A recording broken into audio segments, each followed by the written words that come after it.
Rubber ટ્રેડિંગના નામે રોકાણકારો સાથે ઠગાઈનો કેસ સામે આવતા મુંબઈ એરપોર્ટ પરથી ડીઆરઆઈએ નીલી શેઠની કરી ધરપકડ। નીલી શેઠ દુબઈ જતી હોવાની માહિતી મળતા જ તેની ધરપકડ કરી લેવામાં આવી છે। નીલી શેઠ આરોપી મહેન્દ્ર શાહની પુત્રી છે। ડીઆરઆઈએ સમન્સ પાઠવ્યા છતાં તે હાજર નહોતી થઈ।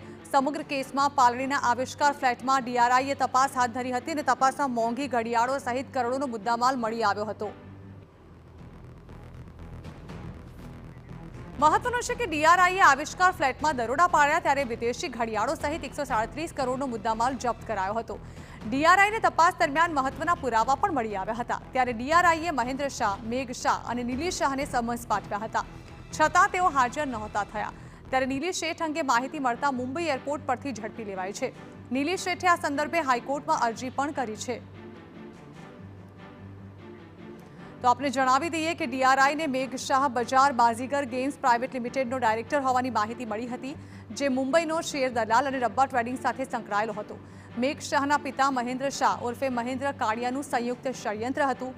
તેઓ ડબ્બા ટ્રેડિંગના માધ્યમથી મળેલા નાણાંમાંથી ખરીદતા હતા સોનું અને સોનું સંતાડવા માટે જ અમદાવાદમાં ફ્લેટ ભાડે રાખ્યો હતો। શેર બજારમાં નાની સ્ક્રિપ્ટને અપડાઉન મેઘ શાહ કરાવતો હતો, જેને લઈ સેન્ટ્રલ એજન્સીઓની રડારમાં આવ્યો હતો। ઉપરાંત મહેન્દ્ર શાહ ઉર્ફે કાળિયા શેર બજારમાં ઓપરેટર હતો, જેની ખોખા કંપનીના કૌભાંડમાં મુખ્ય ભૂમિકા હતી। તેણે સેબીના અધિકારીઓ સાથે ઘરોબો હોવાની વાત ફેલાવીને કૌભાંડ આચર્યું હતું, જેને લઈને અગાઉ પણ શેરના ભાવમાં ગેરરીતિ આચરવાના કેસ નોંધાઈ ચૂક્યા છે।